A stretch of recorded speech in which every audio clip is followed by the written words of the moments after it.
Comment se passe la naissance d'une vidéo YouTube? Pour le savoir, approchons-nous de ce créateur que nous avons la chance de pouvoir observer dans son habitat naturel. Vraiment? Tu vas me la faire façon documentaire animalier là? C'est une blague? Oui, évidemment. C'est moi qui raconte. Eh ouais, c'est toi qui raconte, ouais. C'est ce qu'on va voir. Poussez, madame, c'est une vidéo.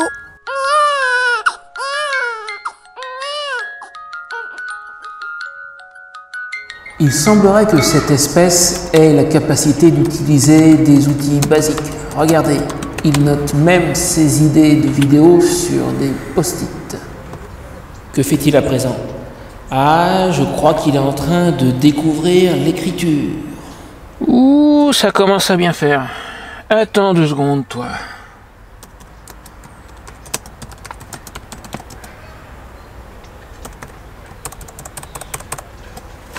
Là. Non mais, hey, c'est peut-être toi qui raconte, mais c'est moi qui écris le script, ok? Alors toutes les vidéos ne nécessitent pas l'écriture d'un script, il y en a que je fais un peu au pied levé, d'ailleurs sincèrement quand j'ai créé la chaîne il y a 4 ans, c'est plutôt du pied levé que je faisais au début, puis je savais pas du tout ce que je faisais, honnêtement. Tu as peut-être pas fait attention, mais récemment j'ai évoqué 2-3 fois le temps que me prend la création d'une vidéo et j'ai indiqué des intervalles assez larges et assez approximatifs en fait. J'ai parlé de entre 5 et 20 heures et puis j'ai dû dire entre 10 et 30 aussi, tu vois, donc les deux sont pas tout à fait... c'est parce que ce sont des estimations approximatives, je compte pas le temps que j'y passe. J'aime ça, donc sincèrement je compte pas mes heures. Maintenant quand je fais un truc rapide au pied levé, ce qui est devenu plus rare maintenant mais ça m'arrive encore, rien qu'en montage je vais en avoir au moins pour 2-3 heures, 1 heure de tournage, rien que là je suis déjà à 4 heures, donc tu vois les 4-5 heures je les ai au minimum. Puis il y a des vidéos plus complexes où je vais écrire juste un bout de script, où ça va être juste des gros titres que je note sur mon téléphone pour les avoir avec moi au moment du tournage. Il y en a d'autres où je vais écrire un script plus ou moins complet. Celui-là, c'est un entre-deux où j'ai juste une petite description de ce que je veux avoir. Après, la vidéo, je vais l'avoir dans la tête. C'est-à-dire que je me l'imagine à l'avance. Et derrière, quand je la tourne, ça donne pas toujours ce que j'avais imaginé. Mais j'essaye de m'en rapprocher le plus possible. Donc sur beaucoup de vidéos, je vais avoir juste des gros titres. Et puis, il y en a certaines où je vais avoir carrément des scripts complets qu'il va falloir que je lise. Alors là, sincèrement, j'ai du mal à me rappeler. Je suis tout le temps... je vais avoir le script, je vais le recopier après sur mon téléphone. Hein. Script ou notes, ça peut être des extraits de Wikipédia aussi quand je cherche des informations historiques ou d'autres sites que je vais un peu retravailler. Et bon, je suis incapable de tout retenir. Donc le téléphone m'est très utile pour pouvoir m'y référer et puis tourner en plusieurs morceaux. Quand je tourne, ça va pas non plus être une seule prise. Si tu prends ma vidéo de Noël récemment, c'est une assez complexe où là, il y a 6 petites histoires, 6 petits morceaux et donc 6 petits morceaux de script que j'ai écrits, imaginés et réalisés. Sur la moitié d'entre elles, j'ai fait 2 ou 3 prises parce que j'étais pas satisfait des premières ou parce que j'étais pas sûr et j'ai fait des prises par sécurité. Donc là, j'en suis au stade de la conception de la vidéo. Pour vraiment réussir à sortir quelque chose de qualité, il faut la concevoir à l'avance. Sincèrement, quand tu fais un truc au pied levé, ça va pas être la meilleure qualité du monde.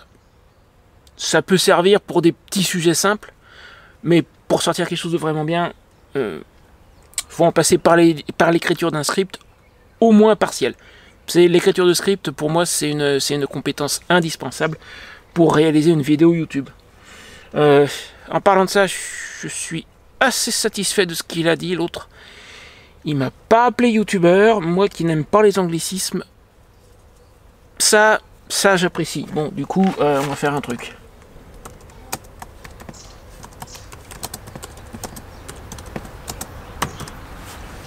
Allez, je vais être sympa.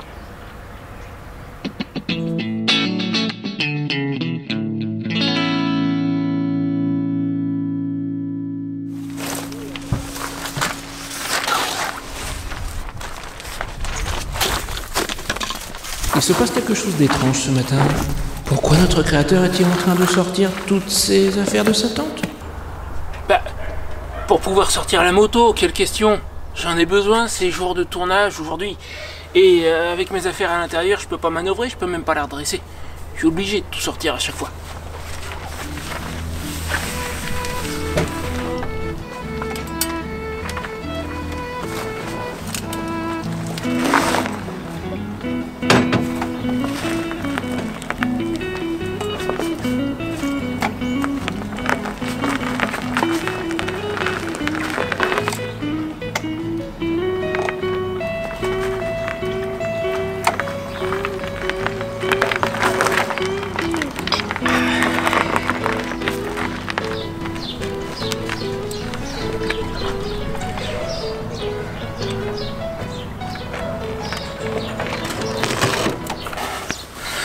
Bon, on va essayer de pas oublier la moitié du matériel.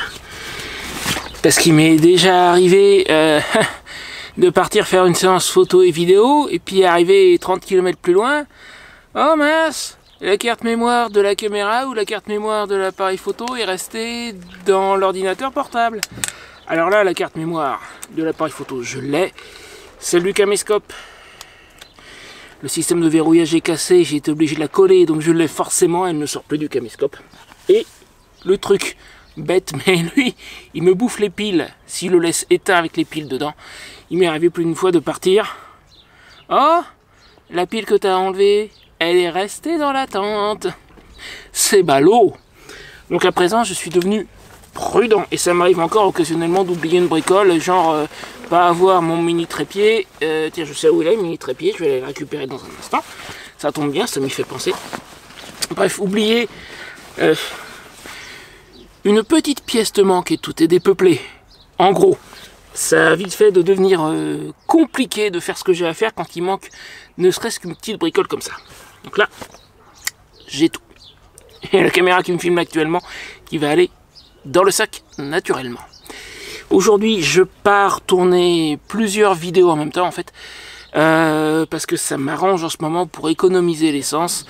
Je vais tourner des séquences de plusieurs vidéos différentes, je pense probablement 3 aux alentours du même endroit, quitte à sortir la moto.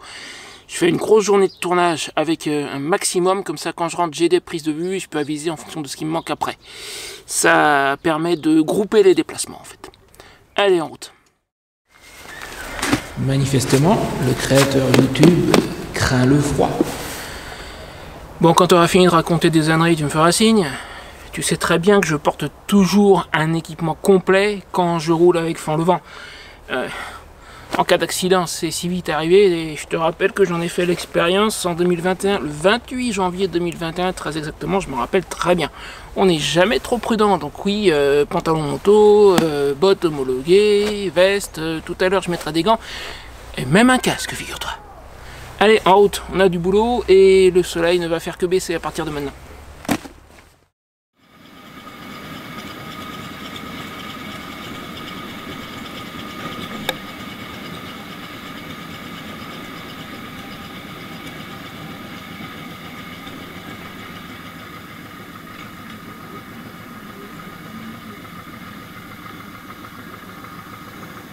Bon, bah si je vais plus loin, je mets la météo.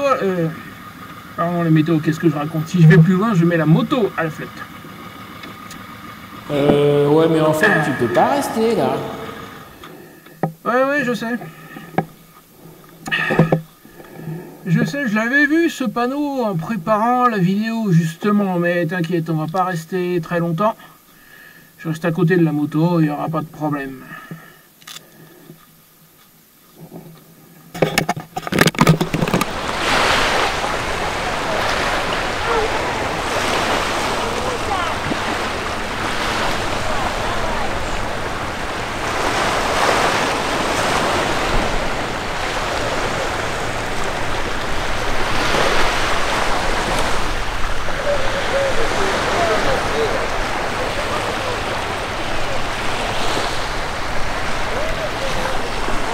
Ouais, t'inquiète pas, je vais pas rester très longtemps, je sais, stationnement interdit, et justement je l'avais vu en préparant la vidéo. Ça m'a bien embêté d'ailleurs, parce que j'ai trouvé un petit coin, tu vois, joli pour une fois, qui a un endroit avec vue sur la mer où je peux me poser avec fend le vent, et on peut pas rester. Il faut dire que c'est construit tout le long du littoral ici, donc trouver un coin avec une belle vue dégagée où je puisse avoir la moto aussi dans le cadre, c'est pas évident. Mais simplement, je me suis arrêté ici quand même vite fait. J'ai un autre endroit où je vais pouvoir la garer et je me rendrai près de la plage à pied dans quelques minutes. Mais j'ai voulu m'arrêter ici vite fait quand même pour illustrer un point en fait en préparant mes vidéos.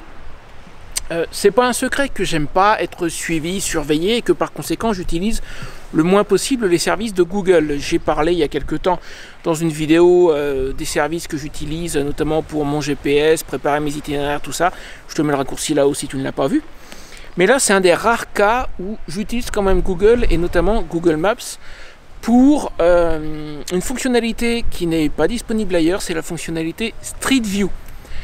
Parce que j'aime bien quand je prépare des vidéos et quand je décide des endroits où je vais aller tourner, je ne veux pas passer des heures à chercher où je vais me mettre, et Street View c'est quand même très pratique pour explorer l'endroit à l'avance et décider que là je peux poser la moto, là je peux aller, là je peux pas aller, là je peux pas rester garé par exemple, donc je le savais à l'avance. C'est la raison, la seule, l'unique raison qui me pousse à utiliser Google Maps de temps à autre, c'est quand je prépare une vidéo pour voir la configuration des lieux où je vais me rendre à l'avance et décider si j'y vais ou pas en fait déjà pour commencer et de comment je vais m'y prendre. Sur ce, je vais la garer un peu plus loin là où j'ai le droit et on continue.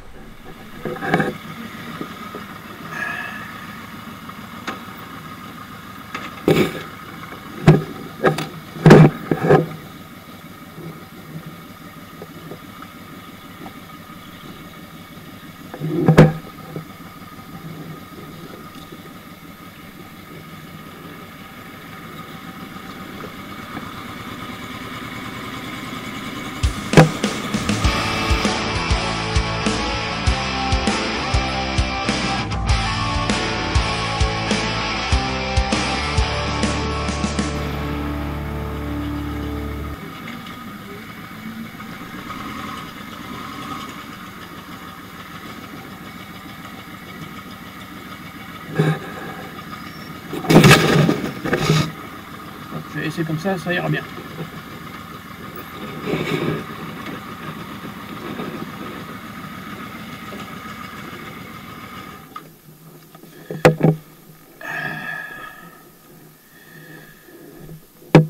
Voilà, ça c'est l'autre endroit que j'avais repéré avec les murs. Je sais même pas à quoi ils correspondent. J'ai pas eu trop le temps de chercher, mais il y a une ancienne bâtisse, une ancienne fortification juste là, et normalement on peut descendre en bas pour continuer la vidéo.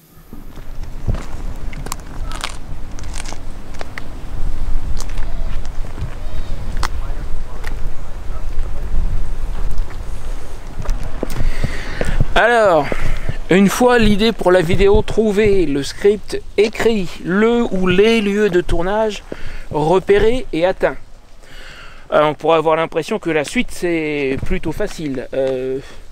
Facile, il faut trouver son chemin déjà, hein, pour commencer. Oui, on pourrait avoir l'impression que c'est facile parce que je suis à l'aise face à une caméra. Mais en fait, je suis à l'aise face à une caméra parce que ça fait des années que je fais des vidéos. Avant même la naissance de la chaîne qui a un petit peu plus de 4 ans à présent. J'ai fait des vidéos bien avant ça, et puis il y a une expérience dans ma jeunesse. En gros, je suis monté sur scène lors d'un spectacle. J'ai refait tout un morceau enfin, j'ai fait 2 sketchs d'un spectacle de Vincent Lagaffe qui s'appelle Histoire d'en rire, qu'on trouve sur YouTube d'ailleurs, je crois. J'avais jamais fait ça de ma vie. Je me suis retrouvé devant une salle d'environ 200 personnes et pendant 10 minutes, la salle complète pétait de rire. Au début, j'étais super stressé et ça m'a complètement débloqué. Enfin là, je te la fais version rapide. Donc en soi je suis à l'aise face à une caméra, mais la partie tournage, une fois toute la préparation faite, est pas forcément si simple que ça.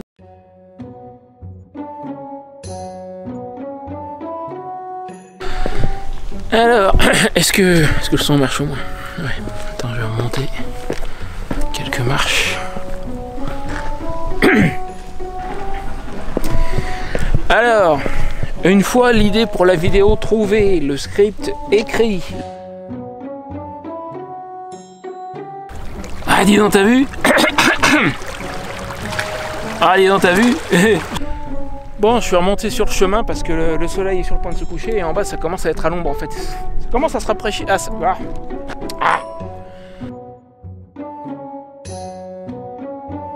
Alors pour ce qui est de trouver les stations les moins chères, j'utilise un service qui s'appelle est-ce que j'ai pas déjà ça en fait?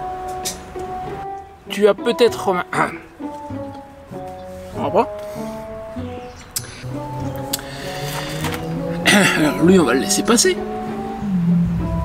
Dépêche-toi. Là tu m'embêtes. D'ailleurs je sais pas si pour l'instant tu auras remarqué, mais je me trimballe mon grand trépied. Déjà j'ai pas toujours qu'une seule caméra, là j'en ai une deuxième avec moi que je vais peut-être ou peut-être pas utiliser tout à l'heure. Et puis je suis contraint par la météo et les éléments naturels. Là tu vois je suis un petit peu en retard, le soleil commence à baisser, j'ai plusieurs morceaux de vidéo à faire, je devrais encore avoir le temps de le faire, mais limite. Donc le tournage c'est pas forcément si simple, il faut le bon moment de la journée. Il faut un jour où j'ai de la lumière, parce que s'il fait gris, bah, les images sont plates, c'est beaucoup moins agréable à regarder. Alors quand j'ai pas le choix, ça m'est arrivé de tourner par temps gris, mais je préfère éviter autant que possible.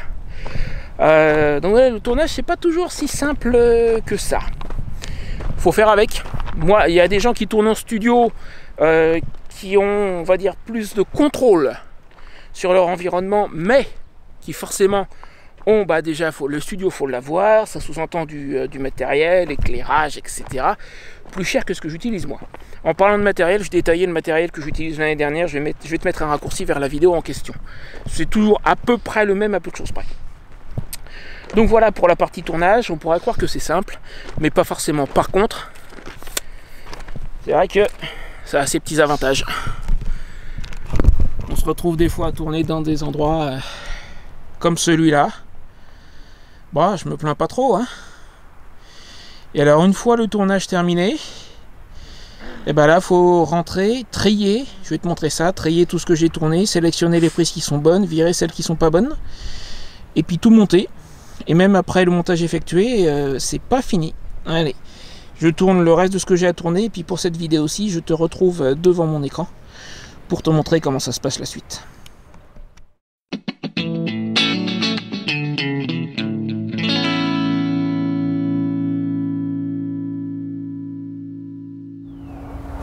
Il est temps de trier, d'évaluer la chasse de la veille. Oui, forcément, parce que pour l'instant, je sais pas trop ce que j'ai. Je sais ce que j'ai tourné quand même. Mais là, j'ai des morceaux de 3 vidéos différentes. Déjà, il va falloir les trier. Puis les fichiers sont nommés CO001, CO002. Ça, c'est pour le caméscope. Et même principe pour la caméra d'action. Si je les garde comme ça et que je les mets dans mon logiciel de montage, ça va être compliqué pour savoir ce qui est quoi. Donc il faut que je les contrôle un par un, j'ai pas besoin de tout regarder, mais juste m'assurer que ce soit bon, savoir ce qui est quoi, et les nommer en conséquence, en vue de pouvoir faire le montage après. Ça c'est un premier pré-visionnage, on va dire. Après je sais que les morceaux, je vais les voir 50 fois, enfin 50, j'exagère, mais pendant le montage, je vais tous les voir plusieurs fois. Mais déjà dans les médias, il faut tout trier, tout cataloguer.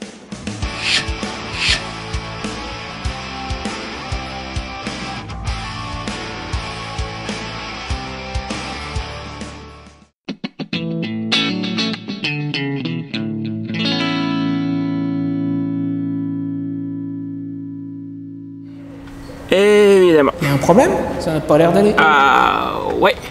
J'ai encore oublié de préparer la miniature à l'avance. Normalement, le titre et la miniature d'une vidéo, ça se conçoit avant d'aller tourner. Je le sais, mais j'avoue, j'ai tendance à les faire après. Bon, après, pour ma défense, j'ai généralement en tête, au moment de partir tourner, l'aspect général de la miniature ainsi que le titre. Et idéalement, il faudrait même que je fasse plusieurs miniatures et il faudrait les faire avant, mais j'ai tendance à les faire après. Genre, par exemple, tu as peut-être vu celle-là sur une vidéo récente. Celle-ci, je l'ai même conçue, j'en avais pas l'idée, je l'ai conçue après. Et normalement, il faudrait la faire avant. Mais j'ai eu l'idée de ce texte broyé. En fait, c'est juste une collection de différents morceaux. Hein. Une photo de moi, comme tu peux voir ici, que j'ai prise à part. J'ai fait un fond blanc sur lequel j'ai généré un léger flou.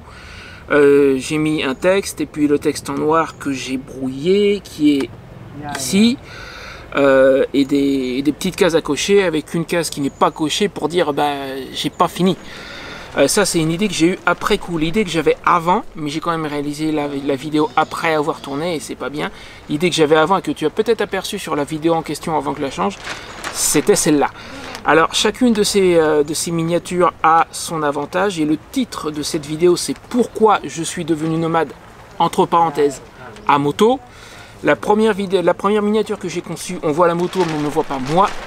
Sur la deuxième, on me voit moi et je suscite la curiosité avec ce texte brouillé qui, de toute évidence, correspond à mes motivations, mes objectifs. Donc là, ça raccorde avec le titre.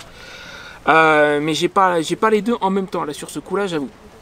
Et la raison pour laquelle il faut concevoir la miniature à l'avance, la miniature et le titre, c'est qu'au moment où quelqu'un clique sur la vidéo pour la voir, il faut que dans les premières secondes, que ça corresponde à ce qui lui a été promis par le titre et la miniature, pour qu'il sache tout de suite qu'il va bien voir ce pourquoi il a cliqué et pour qu'il reste. Et j'avoue que j'ai une certaine tendance à le concevoir après coup, et c'est pas bien. C'est pas bien, il faut les faire avant. Mais je le sais, hein, je le sais. Bon, je vais quand même terminer le montage de celle-ci, celle que tu es en train de regarder, parce que si je veux que tu la vois, il faut, tu vois, genre, ce bout-là par exemple, tu as déjà dû le voir. Parce que le soleil est sur quoi. C'est une fois que j'ai tourné, c'est une collection de petits morceaux qu'il va falloir mettre ensemble, ajouter d'autres éléments du texte, de la musique, etc. pour obtenir après une vidéo dont il faudra faire le rendu, parce que pour le moment c'est juste un puzzle, c'est pas encore une vidéo. Voilà la partie qui vient après le tournage, et le tournage qui lui-même devrait venir après la conception de la miniature. Ouais, je sais, c'est pas bien.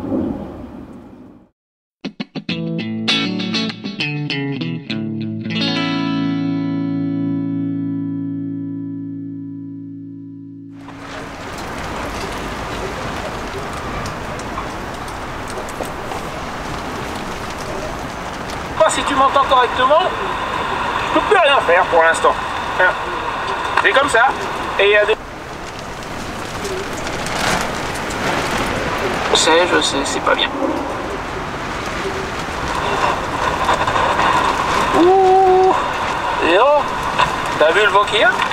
J'ai bien fait de tourner plusieurs vidéos en même temps l'autre jour, hein, parce que là, je sais même pas si tu m'entends correctement. Je peux plus rien faire pour l'instant. C'est comme ça. Et il y a des bons jours et puis il y a des jours où c'est pas jouable.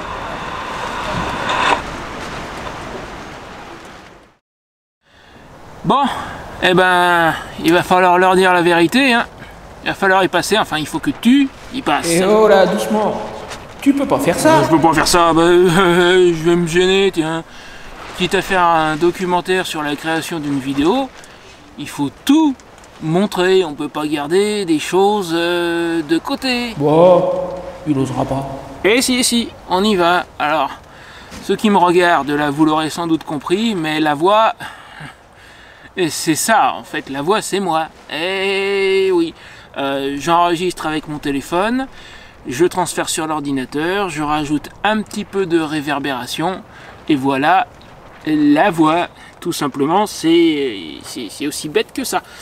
Un micro, un téléphone, un petit peu de réverbération. Alors la partie un peu compliquée dans l'histoire, c'est que quand j'enregistre la partie principale que je suis en train de faire là, quand je joue mon propre rôle, il faut que je pense à laisser des espaces à peu près de la bonne durée pour mettre la voix par-dessus, derrière. Et ça, c'est pas toujours évident, et des fois ça peut se chevaucher un petit peu parce que j'ai prévu un poil trop court. Mais donc la voix, c'est ça. Oui, enfin, ce qu'il vous dit pas, c'est qu'il est un poil schizophrène quand même. Là, voilà, je la tiens ma vengeance. Le montage une fois terminé, il faut à présent faire le rendu. C'est la dernière étape avant la mise en ligne sur YouTube. Il s'agit tout simplement de prendre tous ces petits morceaux individuels et d'en faire un seul gros fichier vidéo. Ce qui, suivant les projets, peut prendre à l'ordinateur entre 30 minutes et 2 heures. Nous, pendant ce temps-là, nous n'avons strictement rien à faire. Il faut juste attendre que le rendu se termine en espérant que tout soit bon, qu'il n'y ait pas d'erreur et qu'il ne faille pas recommencer.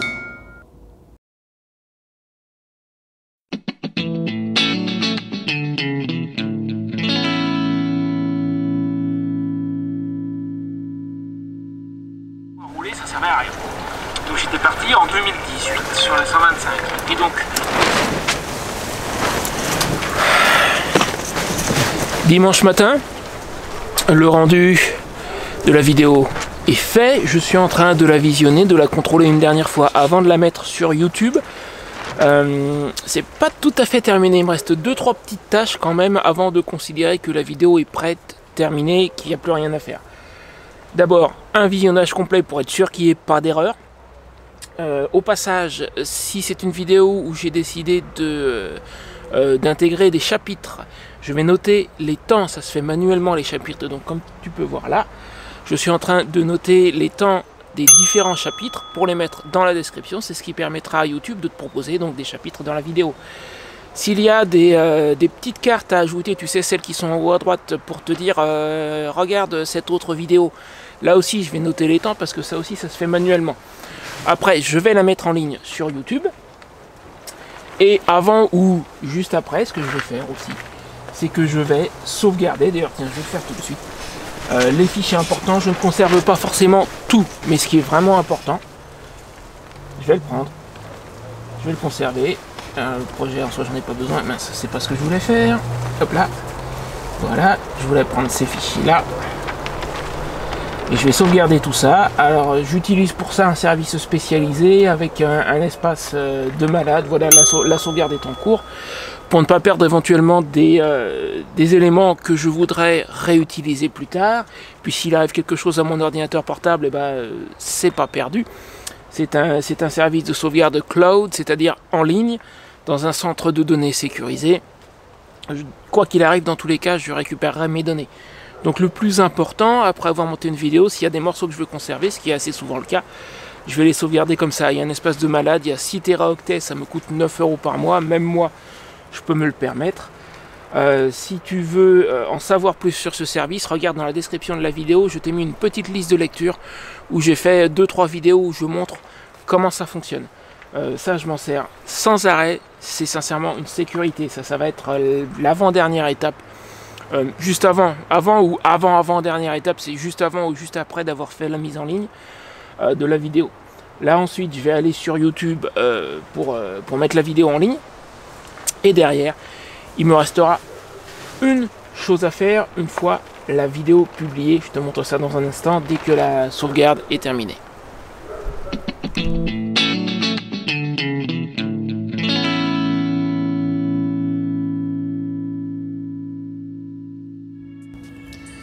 Et voici venue l'heure de la toute première diffusion d'une vidéo, donc officiellement sa naissance.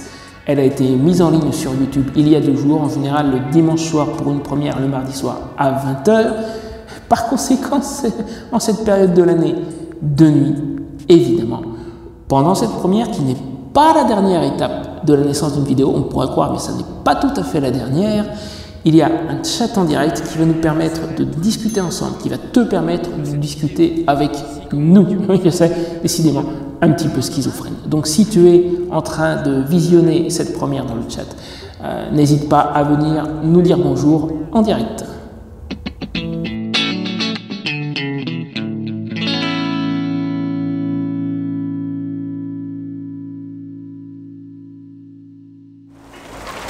Bon ben voilà, c'est fini. Comment ça, c'est terminé? Ça va pas, non? Certainement pas. Mais la vidéo est publiée, ça y est. Oui, la vidéo est publiée, mais il faudrait pas s'imaginer que la vie d'une vidéo YouTube s'arrête au moment de sa naissance, c'est-à-dire au moment de sa publication.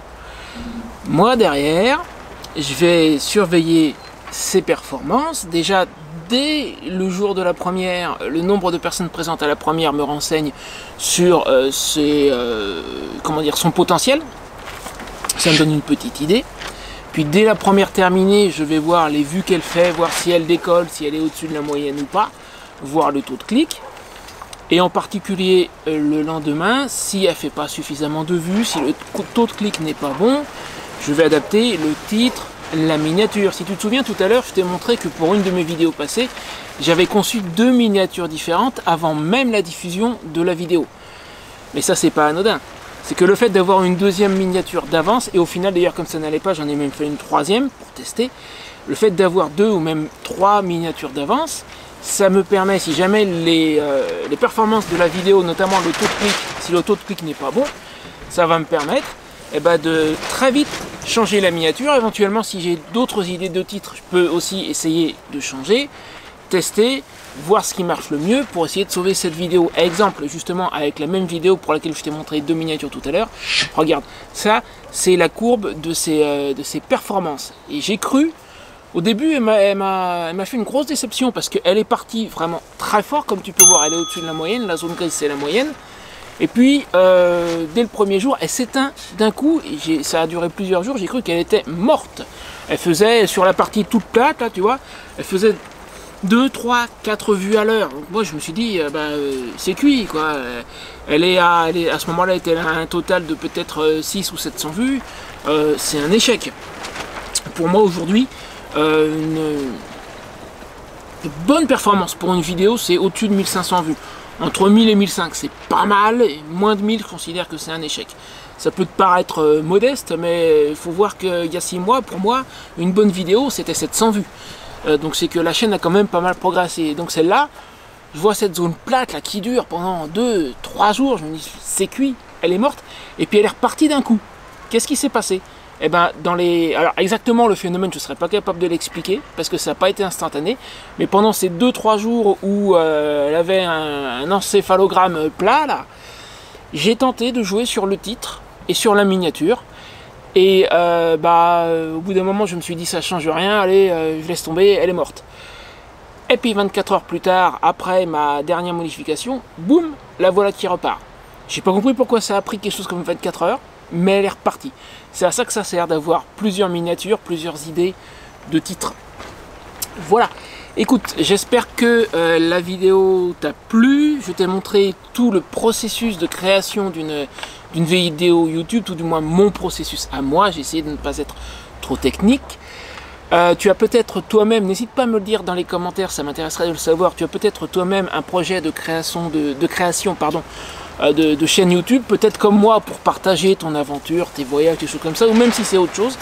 N'hésite pas à me le dire, je vais t'expliquer très rapidement pourquoi, j'en reparlerai dans une vidéo à part. Il y a à peu près 1 an et demi, attends, lui je vais le mettre en veille, j'en ai pas besoin dans l'immédiat.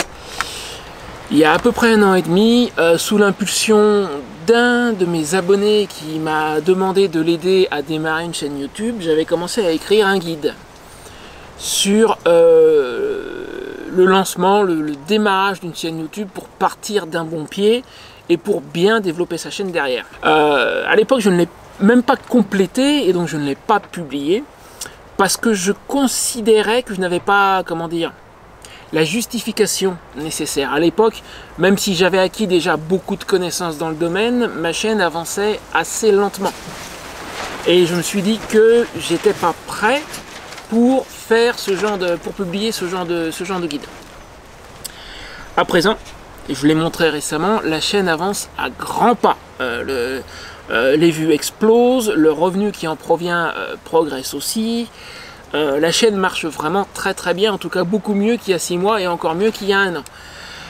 Donc je suis en train de travailler sur ce guide pour le compléter. D'ici quelques semaines, peut-être 1 mois et demi, je vais le mettre en vente, mais il y aura quelques copies gratuites pour quelques personnes triées sur le volet que je vais sélectionner. Il y aura des conditions pour ça, mais je les expliquerai dans une vidéo à part.